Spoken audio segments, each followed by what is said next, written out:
बिस्मिल्लाहिर्रहमानिर्रहीम। मैं हूं सैयद अमतराक माज़िम शाही। आप देख रहे हैं हमारा यूट्यूब चैनल शाही तबीब।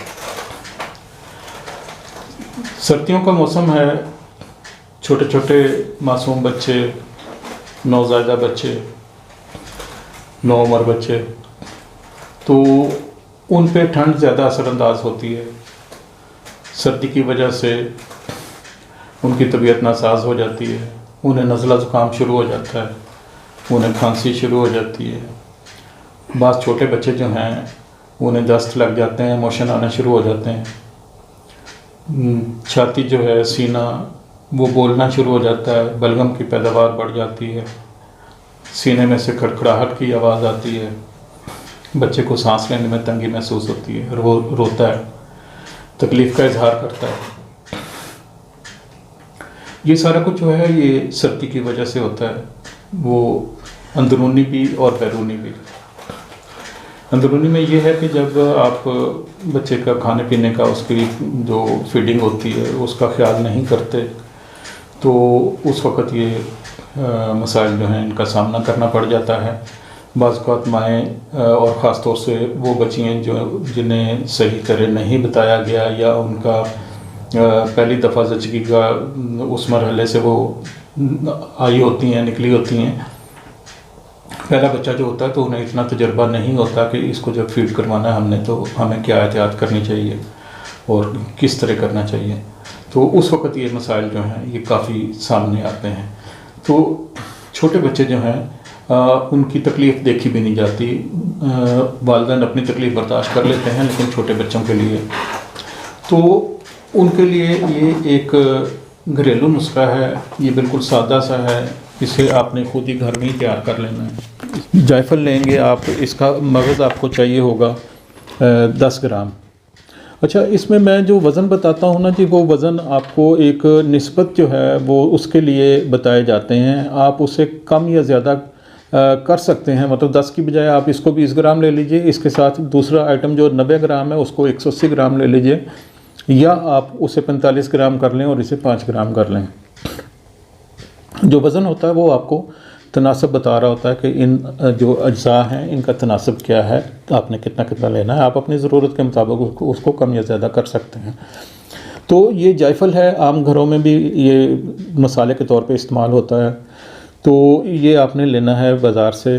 तो ये आप तकरीबन कोई 20 ग्राम लेंगे, तो उसमें से इसका मगज़ चाहिए। इसको आप चोट पहुँचाएँगे तो इसका छिलका ऊपर से अलग हो जाएगा और अंदर से इसका मगज़ जो है वो निकल आएगा।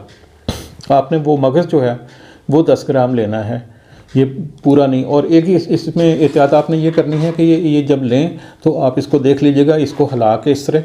तो जब आप इसको इस तरह हिलाएँगे तो इसके अंदर जो मगज़ है वो आपको अलग से हिलता हुआ महसूस होगा। तो ये अच्छे जायफल की निशानी है। उसका मगज़ जो है अंदर वाला, वो गिरी जो है वो सेहतमंद होगी। जो आवाज़ नहीं दे रहा होगा, आपको हिलता हुआ महसूस नहीं होगा, वो दाना ना लीजिएगा। इस तरह आपने उसको हिला के पहले देख लेना है। ये आप लेंगे, इसका मगज़ जो है 10 ग्राम लेंगे, साबुत आप ले लेंगे 20 ग्राम। छिलका जो है उसको उतार के फेंक दीजिए। इसे तोड़ेंगे तो नीचे से अंदर से मगज़ निकल आएगा, वो आपको चाहिए होगा 10 ग्राम। उसके बाद दूसरी चीज़ जो है वो आम मिश्री है, जिसे कूज़ा मिश्री बोलते हैं। तो ये मिश्री आप लेंगे 90 ग्राम। तो आपने इसको जायफल को 10 ग्राम को बिल्कुल बारीक कर लेना है, हमदस्ते में खर्ल कर लेना है। जितना इसको ज़्यादा बारीक कर लेंगे उतना ये ज़्यादा बेहतर होगा, उतने बेहतर नतीजे आपको मिलेंगे। इस 10 ग्राम को आपने सफ़ूक बना लेना, पाउडर कर लेना है। और उसके बाद 90 ग्राम आपके पास मिश्री है, आपने उसको भी पाउडर बना लेना है। मिश्री के लिए आप बेशक ग्राइंडर इस्तेमाल कर लें, लेकिन उसे ज़्यादा देर इस लेवल तक नहीं लेके जाना कि वो गर्म हो जाए। तो सिर्फ थोड़ी देर चलाया और बंद कर दिया। इस तरीके से आप मिश्री को ग्राइंड करके पाउडर फॉर्म में ला सकते हैं, इसका सफ़ूक बना सकते हैं। तीसरी चीज़ जो होगी वो आपने ये ज़ाफ़रान लेना है। यहाँ पे आपको और ज़्यादा एहतियात की ज़रूरत होगी कि आप किसी इत्माद वाले पंसार स्टोर से, दवाखाने से ये लें तो अच्छी किस्म का लें और उनसे बात कर लें। उन्हें कहेंगे कि हमें गारंटी से जो है वो असली चाहिए। बच्चे के मामला है, ये आपने सिर्फ 3 ग्राम लेना है। तो ये आपको 1 ग्राम की पैकिंग में भी मिल जाता है और वैसे खुला भी मिल जाएगा, या 3 ग्राम की पैकिंग भी मिल जाएगी, 5 ग्राम की पैकिंग भी मिल जाएगी, मुख्तलिफ़ तरह का आता है।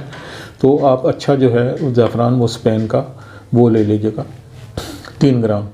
उसको आपने अलग से खर्ल करना है हल्के हाथ से, और अगर ज़रूरत महसूस हो, वैसे ये अकेला ही खर्ल हो जाता है, थोड़ी सी मेहनत करनी पड़ती है, वरना आप रोज़ वाटर घर में पड़ा होता है, आमतौर पे घरों में रोज़ वाटर होता है, और गुलाब आप थोड़ा थोड़ा उसमें शामिल करके तो उससे भी इसको खर्ल कर लेते हैं। तो थोड़ी देर रखेंगे तो ये ड्राई हो जाएगा। आपने बिल्कुल मामूली मकदार रोज़ वाटर की इस्तेमाल करनी है इसको खर्ल करने के लिए। ये तीनों चीज़ें जब आपके पास पाउडर फॉर्म में आ जाएंगी तो आपने इनको अच्छे तरीके से मिक्स कर लेना है। ये आपकी दवा तैयार है। इसको किसी शीशे के जार में, एयर टाइट जार में आप डाल के रख लें। इसमें से आपने उम्र के मुताबिक जो है चुटकी चुटकी जो है, ये छोटा बच्चा जो नौज़ायदा बच्चे होते हैं,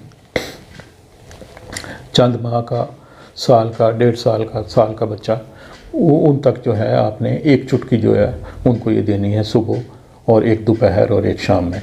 तो इसी तरीके से उम्र और वज़न के मुताबिक और तकलीफ़ की शिद्दत के मुताबिक आप इसकी मकदार जो है वो बढ़ा सकते हैं।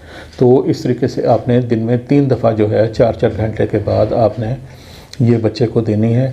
तो ये ऐसी चीज़ है कि इसको आप नौउम्र बच्चों के लिए भी इस्तेमाल कर सकते हैं, बल्कि इसको आप जो उम्र सीधा लोग हैं, अगर उनको ज़ियाबतीस का मर्ज़ नहीं है, अगर वो शुगर पेशेंट नहीं हैं, तो आप उनको भी इस्तेमाल करवा सकते हैं। ये सीने के अमराज के लिए, ये दस्त जो होते हैं उनके लिए, लूज़ मोशन आते हैं, पेट ख़राब हो जाता है, पतले पखाने आते हैं, तो उसके लिए, छाती बोलती है, नाक बहती है, आँखों से पानी आता है, छींकें आती हैं, कंजेशन हो जाती है, जकड़न हो जाती है सीने की, बलगम जो है वो आवाज़ देता है या निकलता नहीं है, तो इन तमाम अमराज के लिए ये एक लाजवाब टोटका है आपका। घरेलू तौर पे आप इसको इस्तेमाल कर सकते हैं, तैयार कर सकते हैं खुद ही। तो ये कीजिएगा तो अल्लाह पाक आपको सेहत दे, आपके बच्चे को सेहत दे। तो उम्मीद है आपको हमारी ये वीडियो पसंद आई होगी।